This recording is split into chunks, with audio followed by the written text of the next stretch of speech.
Hi everyone, I'm Sowjanya Pandruju.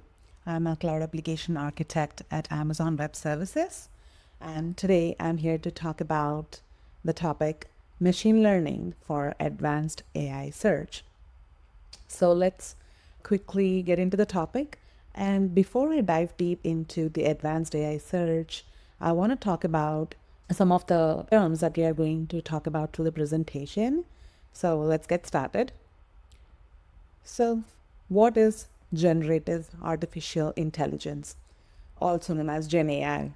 So, it refers to a class of AI models and it's designed to create new content such as text, images, audio, video, or code by learning patterns and structures from existing data. So, unlike traditional AI systems that analyze or classify data, Gen AI can actually produce original outputs, and that mimics human creativity. So that's why it's the buzz right now. So these models, often based on deep learning architectures, are trained on vast data sets and can generate responses if they can complete tasks or they can even simulate scenarios with remarkable realism. So that's why Gen AI is widely used right now in applications ranging from content creation or design to personalized recommendations. Coding assistance is a big one, and also natural language interfacing. And now that we understand on a high level the Gen AI, let's talk about Gen AI, how it is powered by foundation models.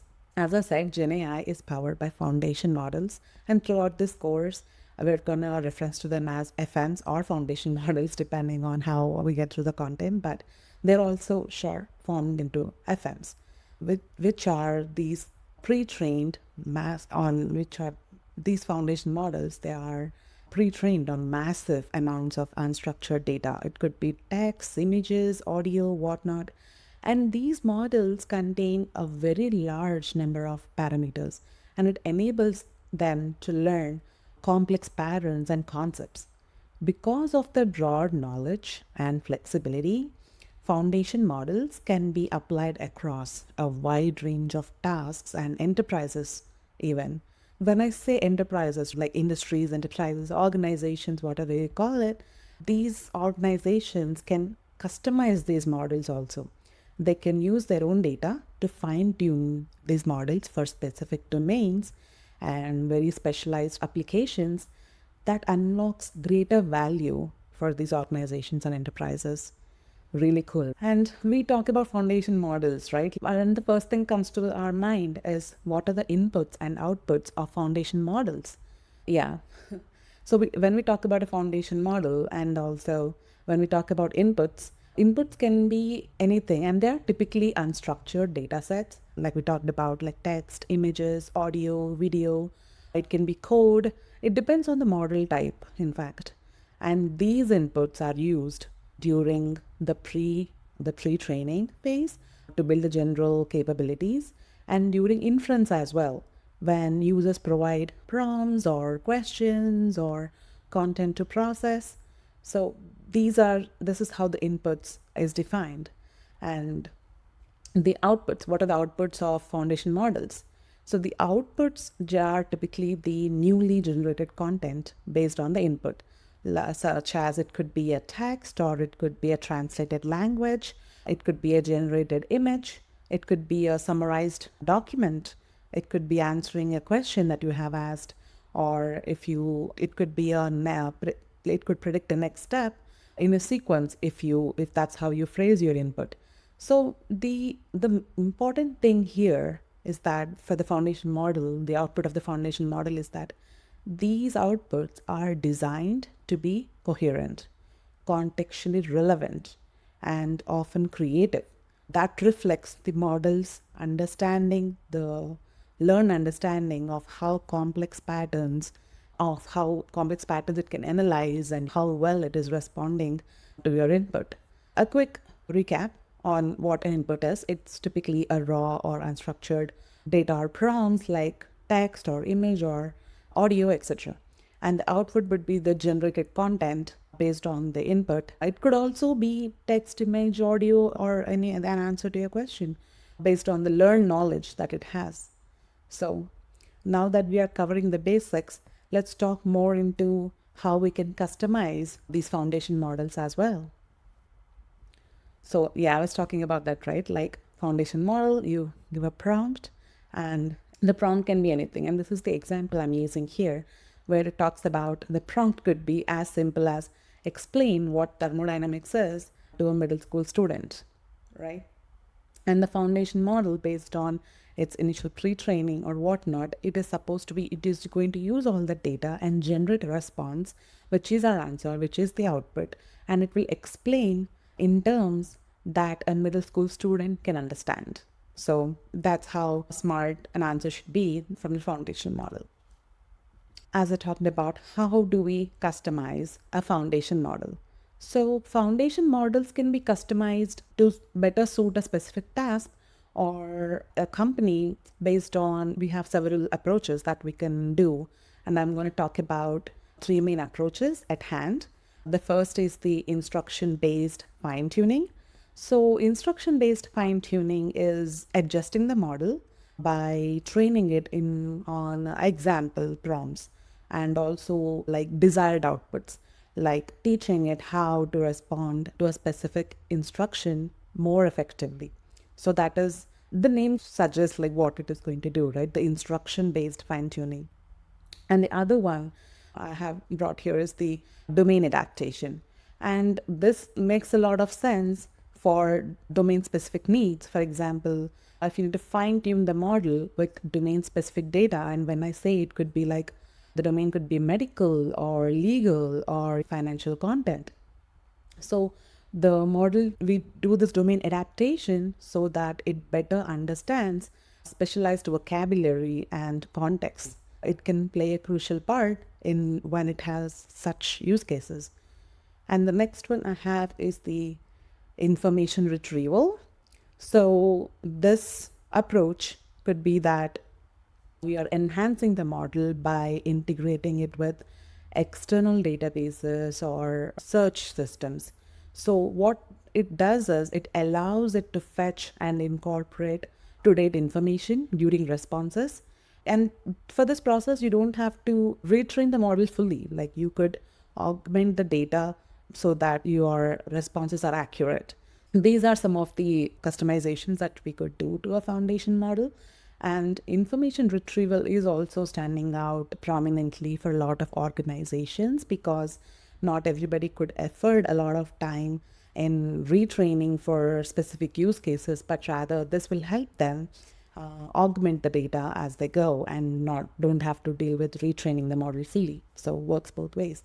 And this addresses the situation that we have at hand, right? Like, why do we customize the foundation model also? Is that using all these methods, depending on the use case, these allow the organizations to tailor foundation models for relevance and higher accuracy and effectiveness for their use cases. So it works really well that way. And now that we talked about all things about Gen AI and the foundational models and the inputs and outputs and customizations, let's also slowly get into our topic. And here I'm introducing the word vectors. So in machine learning, a vector is simply an ordered list of numbers. These numbers represent data in a mathematical form that algorithms can easily process. Vectors, each number in the vector could be like a component or a dimension. So they allow the machines to perform calculations like similarity measurement, clustering, classification, and more. Let's say you have a customer profile and it is being represented in a vector like age, income, number of purchases. They could all be grouped together in a vector dimension.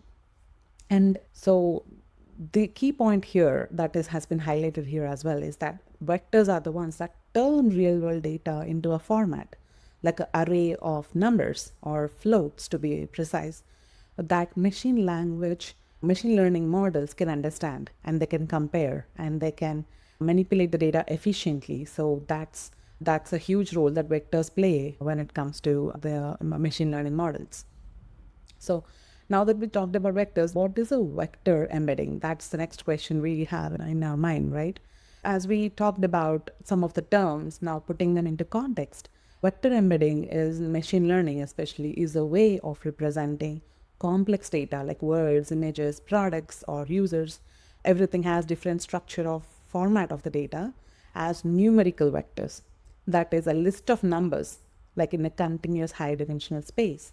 So each embedding captures the meaning, features, or relationships of the original data.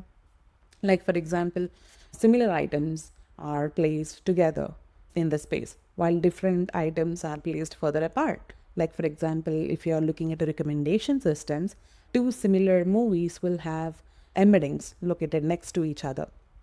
And the key points that we have to remember is that they are learned from data using models. They preserve important properties like similarity, structure, and they allow machines to perform operations like I mentioned, like similarity search or clustering or classification in a very efficient way. That's a huge role that vector embedding plays in here. And the next topic I have is vector store. And I want to talk about vector store using a setup that I have by like how the vectors, like how the whole flow looks like. And here I have in the setup, I have some raw data such as audio, images, documents, and whatnot is first put into, I'm using Amazon Bedrock, the machine learning model for embedding here. And Bedrock processes this data and then it generates embeddings into a dense vector representations that capture the essential meaning and features of the input. As you can see here, the representation is how the vector embeddings look like. So these dense vectors are then stored in a vector database. And in this sample, I'm using Amazon OpenSearch as a vector database, which supports vector search capabilities also. Storing embeddings enables efficient similarity search. It also supports semantic retrieval and recommendation systems so that users can quickly find data points that are meaningfully related based on their vector proximity. Yeah. So now that we understand about foundation models and vectors, vector stores, vector embeddings, let's start into look into some of the vector databases. And I want to quickly highlight PostgreSQL here. Before I go into that, let me also talk about the vector data stores, because in this topic I'm covering most of the AWS services because that is what I'm a lot familiar with. I want to touch because in the previous example I picked up an example to show Amazon OpenSearch, but that's not the only data store that is available. There are multiple others that are available that are vector stores as well. The first one here is the Amazon Kendra. There are multiple, as I mentioned, there are multiple vector data stores that are available and they all work efficiently. But depending on the use case that we have, you could be looking at one over the other. For example, Amazon Kendra. It is an intelligent search service that now supports semantic search using vector embeddings. It helps users find relevant information based on meaning, not just keywords. So it's very powerful tool. And this would be a good fit for you if you're looking for something low code, no code solution and rapid deployment. This is your good use case because it supports a lot of ingestion data sources. It has 40 plus connectors and stuff like that. So you do not want to deal with some of the things like data chunking and embeddings and indexing algorithm choices. It does all of that for you. So really powerful service to go with. And the next one I have is the Amazon OpenSearch service that I just used in a previous example. This is an open source search and analytics engine that supports dense vector fields and k nearest neighbor search. It is useful for use cases like recommendation system, semantic search, and GenAI retrieval. So really good as well. And this will be a good use case for you if you are already using Amazon OpenSearch service and you want to go with a solution where you don't really want a lot of deal with SQL, like a NoSQL solution. And you also need like a low latency algorithm and you want higher search accuracy and stuff like that. The other item that I have, and more focused on our use case for this presentation today, is about the Amazon RDS and also the Amazon Aurora. So this has the PostgreSQL with the PG vector extension, and I'm gonna talk about those things also in the upcoming slides. So this is a managed relational database that now supports the vector storage and querying as well. So this is great for applications needing tight integration of structured data with vector search, and this also helps with personalized recommendations, gives you hybrid search. As I mentioned, right, it could have that integration between your vector search as well as your structured data search. And this will be a good use case for you when you already have, you prefer SQL and you are dealing with RDS or Aurora, PostgreSQL, and you want to keep the application and the AI ML data vectors in the same DB for better governance and faster clones. So this is I think, the biggest advantage that you get with this solution, where you want to keep them together, the application and the AI ML data and vectors in the same DB. So that's where this is coming from. And now that we discussed some of the vector data stores here, I want to dive deep into the PostgreSQL and the PG vector and why and how they are beneficial to what we are trying to achieve. Yeah, also one more thing is that for all of these services, right, one of the advantages on using them also is that they come with all the bells and whistles. Like, you have role-based access controls, you have authorization, authentication, these are fully managed services with serverless options available. So you don't have to work on managing the infrastructure, setting these up, but rather work on the actual meat. And that's one of the big advantages coming out. For this use case, as I mentioned, we are going to be focusing on PostgreSQL in Aurora or Amazon RDS and the PG vector connector into it. So let's dive into that. So why PostgreSQL? Like, why I have chosen this for this use case, or what I'm trying to talk about here. PostgreSQL, it's becoming a popular choice as a vector database because it combines the reliability of traditional relational database with new capabilities to store and query vector embeddings. If you ask me, like, what are the reasons that we might want to go for PostgreSQL for a vector database, is, as I mentioned, there is a PG vector extension. It adds native support for vector data types and similarity search. And the flexibility, it lets you store both structured data, like a customer data, like product metadata, alongside vectors in one database. That enables you really powerful hybrid search, like you can get filters and similarity. And that is one of the examples towards the end where I'm going to show you with the PostgreSQL PG vector how that looks like. And also the scalability and maturity that we are talking about here.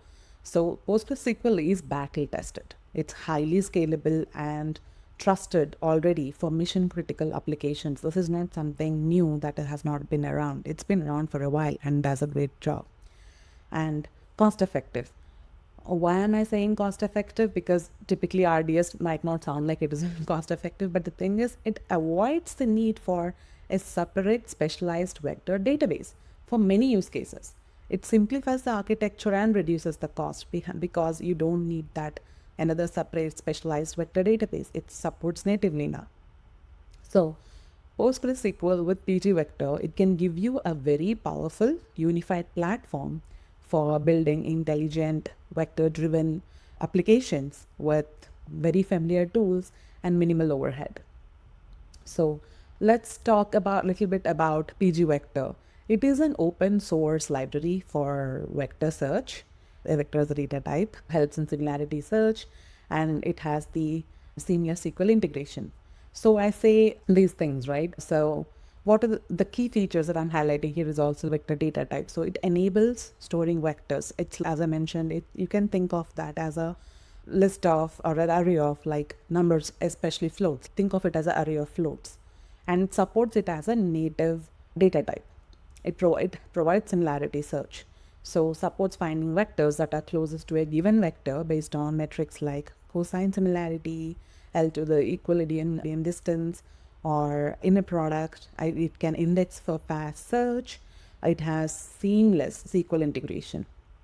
So for all these advantages, we can go. This is a good choice, and there are many use cases, as I mentioned, the semantic search or recommendation engines or personalized content delivery. All of these will be a very good use case for the PG vector. So I want to discuss the PGU vector example with using the querying the nearest neighbor sample.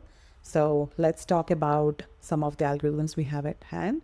So the first one, so it has three common similarity metrics, like it enables the nearest neighbor searches in PostgreSQL by using three most common similarity metrics. The first one is the Euclidean distance. So it measures the straight line distance between two vectors. So typically it is very useful when the physical closeness or the raw differences really matter. And this is how you show that it's a Euclidean. We'll talk about this, the hyphen that you're seeing within the brackets. We'll see how that plays into the picture in the next slide, where I'm going to give you the actual sample. And the next one, the next metric is the cosine similarity. Cosine similarity, as you can see the picture, it measures the angle between two vectors. Like it focuses on their orientation rather than the magnitude. For example, I think some of the most common use case would be like in text embeddings, where the direction of the meaning matters more than magnitude. And it is depicted using a hash. And the next one is the dot product. Also, I think I also use inner product to define this. So it calculates the product of two vectors and then sums the result.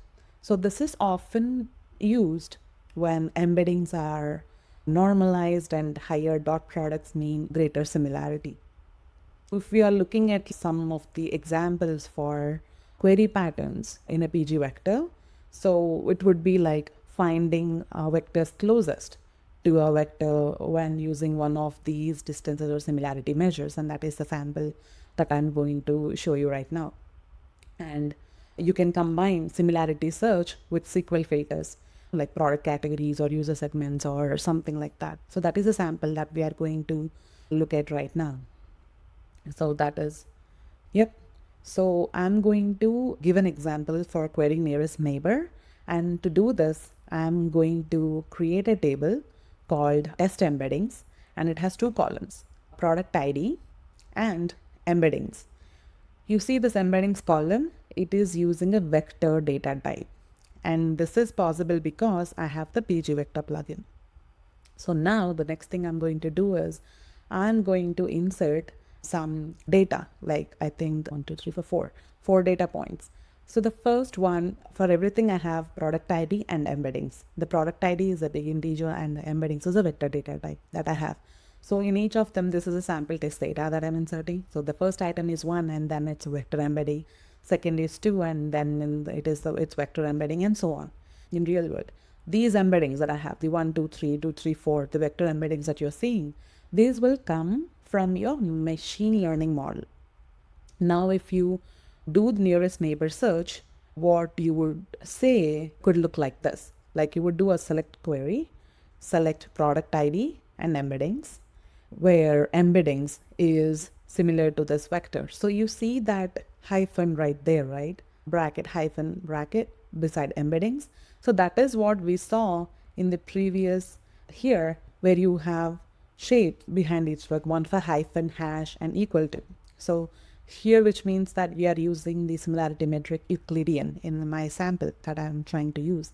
So it is using Euclidean metric, and what we are trying to say is that we are selecting the product ID and embeddings, and we are saying where embeddings is similar to this vector.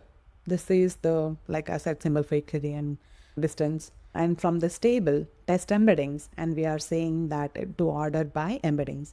So you can see how easily we were able to integrate this vector data type into our regular structured SQL, and how powerful it is and easy it is. If you already have SQL knowledge, then it's not a big learning curve or maintenance curve for you either. And when I run this query, I'm getting this response, and I'll get an answer like this. I'm getting an answer like this, and it has only 2 rows, because if you see my query, I said I'll limit it to only 2 results. So it is able to find that and give me that data correctly, as you can see. In summary, I can say PG Vector, it helps you build a product catalog similarity search this way by allowing you to store product embeddings, which you get from your foundation models. These are the vector representations of products directly into your PostgreSQL database. So you can generate embeddings from product attributes like titles or descriptions, images, using your machine learning models. And with PG Vector, you can efficiently perform nearest neighbor searches to find products that are most similar based on semantic meaning, not just keywords. So through this, we are able to see that you have a lot of key benefits here, right? Mentioned as a recap of what we have been discussing so far. Like with this approach, you have unified storage. You get to keep product metadata and embeddings together in one database. You are getting this flexible similarity search, as we just saw in this example. We were able to use Euclidean distance to find related ones. And I'm able to write hybrid queries. I'm able to combine my traditional SQL filtering. Here I with the filtering with vector-based similarity search. So not, and it is giving me very highly relevant results. And also I didn't need any separate vector database. I was able to extend my existing PostgreSQL setup in all together. Like in short, this PG vector helps. It enables fast and intelligent, and it is very scalable similar search, product search, by it's bringing powerful AI vector search capabilities into already familiar workflows. I think I was able to explain the use case and also how to use this advanced AI search using PostgreSQL PG Vector data store. Hope you learned something new through this presentation.